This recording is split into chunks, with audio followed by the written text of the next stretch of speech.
ఓం మహాగణాధిపతే నమ ఐం సరస్వత్యై నమ శివాయ గురువే నమ జై గురు దత్తాత్రేయ నమ యా దేవీ సర్వభూతేషు మాతృరూపేణ సంస్థితా నమస్తస్తే నమస్తస్తే నమస్తస్తే నమో నమ శ్రీమాత్రే నమో నమ జై గురు దత్తాత్రేయ నమో నమ ఆదిత్యాది నవగ్రహ దేవతాభ్యో నమో నమ మాతృభ్యో పితృభ్యో ఋషుభ్యో నమో నమ జయ గురు దత్తాత్రేయ నమ.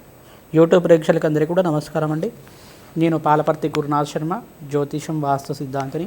ఈ రోజున కంటెంట్ ఏంటంటే ప్రధానంగా చూసుకుంటే ఈ యొక్క శనీశ్వరి యొక్క దోష నివారణార్థం మేషాది ద్వాదశ రాశుల వాళ్ళు విశ్వవసన సంవత్సరం వైశాఖ మాసంలో ప్రధానంగా ఎటువంటి దోషాలకి పరిహారం చేసుకోవాలి.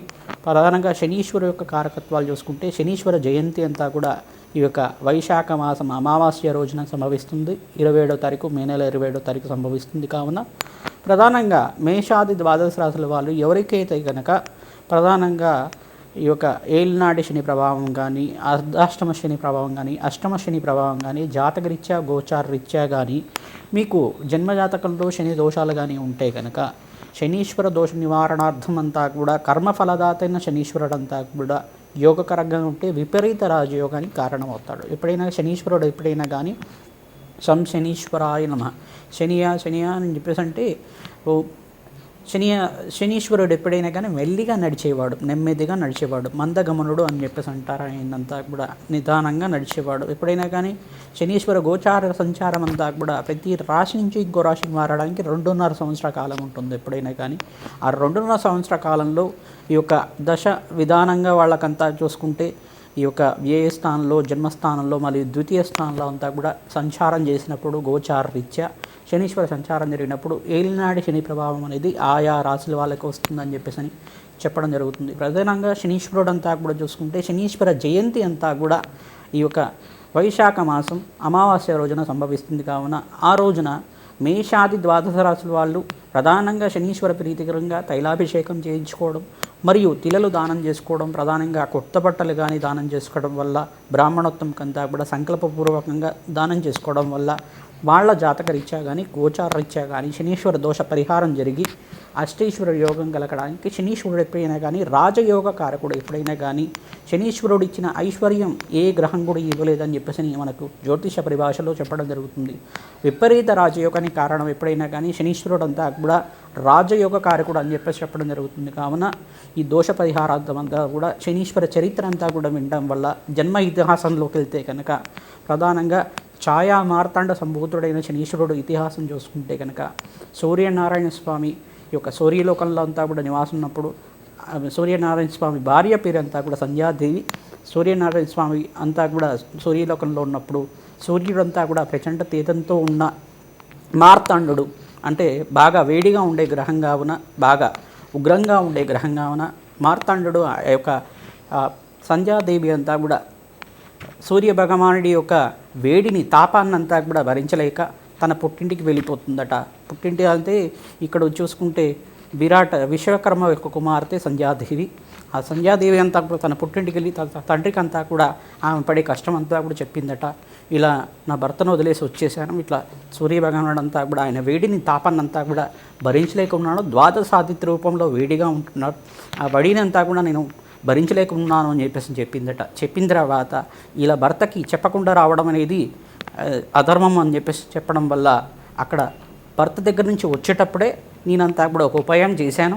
ఆ సూర్యలోకంలో అంతా కూడా నా యొక్క ఛాయ ఒక నీడనంతా కూడా ప్రాణప్రతిష్ఠ చేసి దానికంతా కూడా ఒక రూపంలాగా చేసి నా ప్రతిరూపంలాగా ఒక ఛాయాదేవినంతా కూడా నా యొక్క నీడనంతా కూడా ఛాయాదేవి రూపంలో అక్కడ ఒక స్త్రీ రూపంగా అక్కడ ఉంచేసి నేను వచ్చాను. ఎటువంటి మాట అనేది రాదు నాకంతా కూడా, ఇటువంటి ఉపాయం చేశాను నేను అని చెప్పేసి తన తండ్రి అయిన విశ్వకర్మకంతా కూడా చెప్తుంది సంధ్యాదేవి అంతా కూడా. ఇది చెప్పిన తర్వాత ఈ సూర్య భగవానుడు అంతా కూడా అక్కడ నుంచి సంధ్యాదేవి అని భావించేసి ఆ ఛాయాదేవిని అంతా కూడా భార్యగా భావించేసి ప్రేమగా చూసుకోవడం జరుగుతుంది.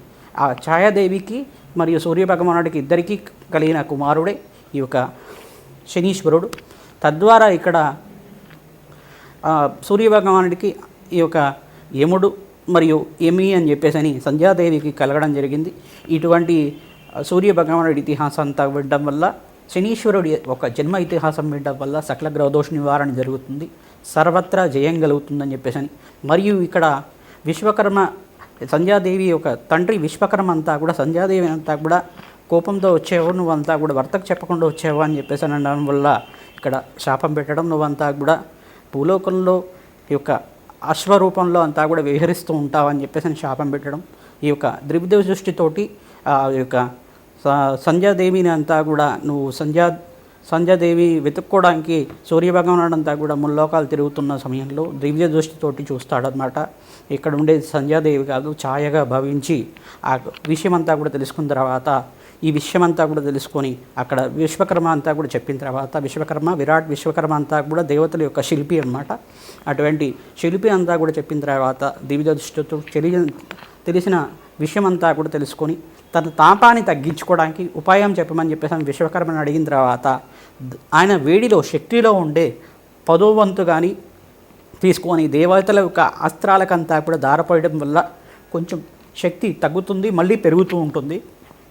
తద్వారా నా యొక్క కుమార్తెకంతా కూడా ఉపశమనం జరుగుతుందని చెప్పేసి భావించిన తర్వాత, తద్వారా ఈ యొక్క ఇతిహాసం అంతా కూడా చూసుకుంటే అశ్విని రూపంలో సంధ్యాదేవి అంతా కూడా భూలోకంలో విహరిస్తూ ఉండడం, ఈ యొక్క సూర్య భగవానుడు కూడా అశ్వరూపంలో అంతా కూడా విహరించడానికి వెళ్ళి అక్కడ సంధ్యాదేవిని అంతా కూడా మళ్ళీ సూర్యలోకం తీసుకురావడానికి ప్రయత్నం చేయడం, అక్కడంతా కూడా వారి ప్రేమకి చిహ్నంగా సూర్యనారాయణ స్వామికి మరియు సంధ్యాదేవికి అశ్వరూపంలో ఉండే వాళ్ళిద్దరికి కూడా అశ్విని దేవతలైన దేవతలంతా కూడా కవల పిల్లలు, మొదటి కవల పిల్లలంతా కూడా సూర్యనారాయణ స్వామికి సంధ్యాదేవికి అంతా కూడా కలవడం, అశ్విని దేవతలంతా వాళ్ళంతా కూడా దైవ వైద్యులు, వాళ్ళంతా కూడా అమృతానికంతా కూడా అధిష్టాన దేవతలుగా ఉండడం, సకల యజ్ఞాలకంతా కూడా అధిష్టాన దేవతగా ఉండడం, తదాస్తు దేవతలు అని చెప్పేసి అంటారు. వాళ్ళంతా కూడా అశ్విని దేవతలంతా కూడా ఈ యొక్క సూర్య కుటుంబం చరిత్ర అంతా కూడా వినడం వల్ల, ఈ యొక్క మరియు యముడి యొక్క చరిత్ర వినడం వల్ల, మరియు ఇక్కడ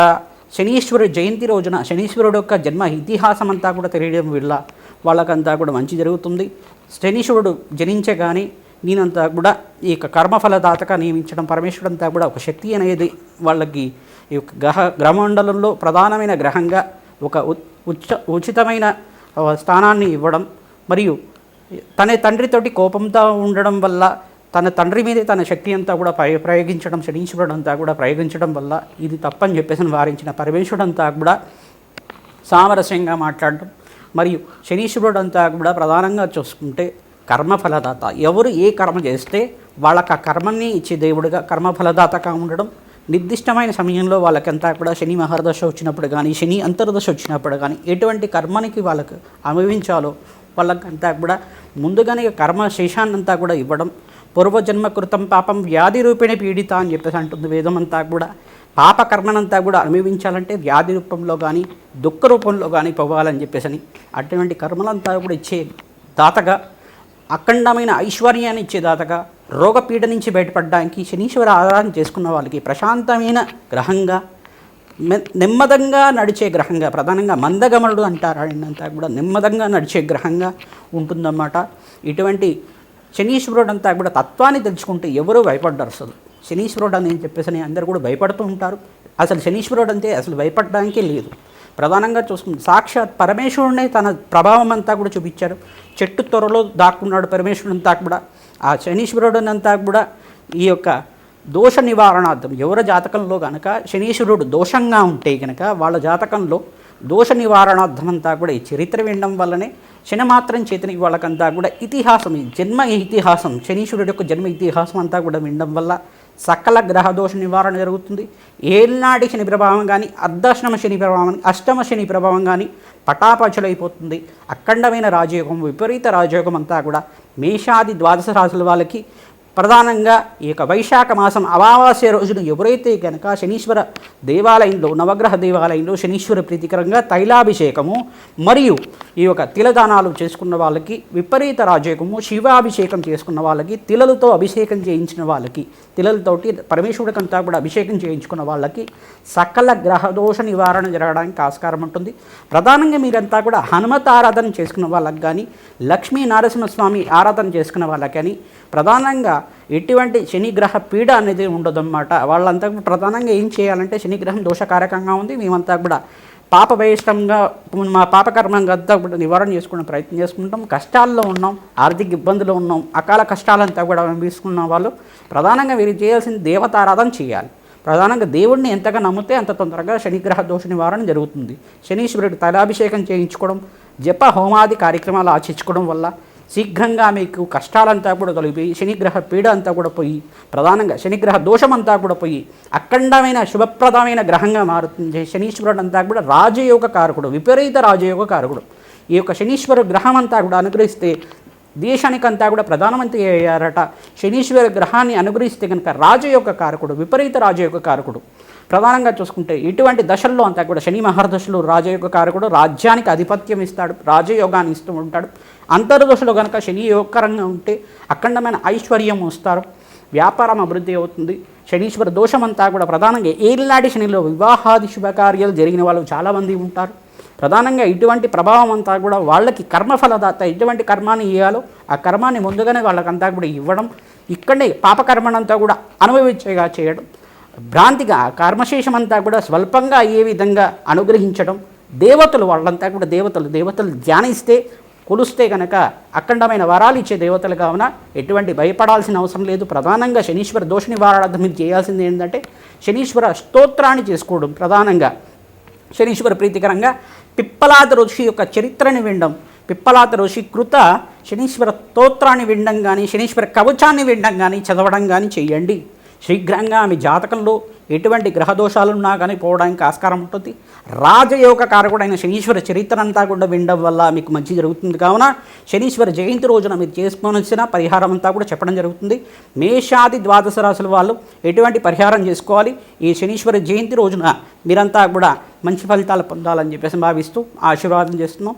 మేషాది ద్వాదశ రాశుల వాళ్ళకి ఎటువంటి ఫలితాలు వస్తాయో తెలుసుకుందాం. తులారాశి వాళ్ళకి విశ్వసన సంవత్సరం వైశాఖ మాసంలో ఈ యొక్క మే నెల మాసంలో 27వ తారీఖు రోజున శనీశ్వర జయంతి అమావాస్య రోజున సంభవించింది. ఆ రోజున ఈ యొక్క తులారాశి వాళ్ళు మిత్రగ్రహమైన శనీశ్వర ప్రీతికరంగా తైలాభిషేకం చేయించడం, తిలలు దానం చేయడం, ప్రధానంగా తిల హోమంలో పాల్గొనడం వల్ల విపరీత రాజయోగంతో ఈ యొక్క కష్టాల నుంచి బయటపడి అఖండమైన రాజయోగంతో ఆనందమైన జీవితం జీవించడానికి ఆస్కారం ఉంటుంది. ప్రతినిత్యం కూడా ఎవరైతే కనుక తైలాభిషేకం ప్రతి శనివారం చూపుతా చేస్తూ ఉంటారో, శనీశ్వర ప్రీతికరంగా నవగ్రహాలకు అంతా కూడా ప్రదక్షిణ చేస్తూ ఉంటారు, నవగ్రహ దేవతల అనుగ్రహం అంతా కూడా లభిస్తూ ఉంటుంది. ప్రతిరోజున కూడా రావి చెట్టుకి 108 ప్రదక్షిణాలు చేయండి. లేదంటే కనుక కనీసం 11 ప్రదక్షిణాలను చేయండి. శనివారం రోజున మాత్రమే వృక్షాలని తాకి దండం పెట్టుకోవాలి, మిగతా రోజుల్లో ముట్టుకోకూడదు అనమాట. ప్రతినిత్యం కూడా భక్తులంతా కూడా హనుమంతుడి దేవాలయంలో హనుమాన్ జయంతి రోజు కానీ, శనివారం రోజునైనా కానీ, మంగళవారం రోజునైనా కానీ, గురువారం రోజునైనా కానీ అన్నదానం చేయడానికి ప్రయత్నం చేయండి. తద్వారా మీకు విపరీత రాజయోగం కనబడుతుంది, ఆనందమైన జీవితం జీవించడానికి ఆస్కారం ఉంటుంది. కావున ఈ పరిష్కారం అంతా కూడా చెప్తున్నాం. ప్రధానంగా ఎవరైతే కనుక పులిహోర నైవేద్యం చేసి మీరు చేసుకొచ్చిన పులిహోర కానీ లేదు బ్రాహ్మణోత్తముడికి చెప్తే కనుక దేవుడికి ప్రసాదం పెట్టాలని చెప్పేసి అంటే కనుక ఆ యొక్క ప్రసాదం అంతా కూడా చేసుకొచ్చిందంతా కూడా వాళ్ళు మడిగా తీసుకొచ్చి దేవుడికి సమర్పణ చేస్తారు, నివేదన చేస్తారు. ఆ ప్రసాదం అంతా కూడా భక్తులకి పంచడం వల్ల విపరీత రాజయోగానికి కారణమవుతుంది.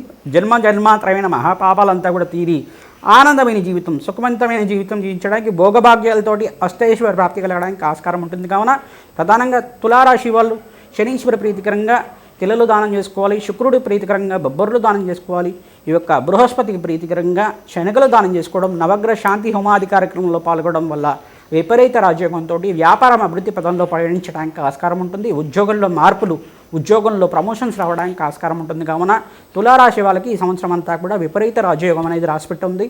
వృషభ రాశి వాళ్ళకి కూడా శుక్రుడి ఆధిపత్యం ఉంది. కావున వాళ్ళకు కూడా విపరీత రాజయోగంతో రాసిపెట్టుంది. కావున ప్రధానంగా ఈ యొక్క తులారాశి వాళ్ళు మీరంతా కూడా దైవతాస్మరణ చేయండి. ఓం హనుమతే శ్రీరామదూతాయ నమః ఈ నామాన్ని జపం చేసుకోవడం వల్ల మంచి ఫలితాలు పొందుతారు.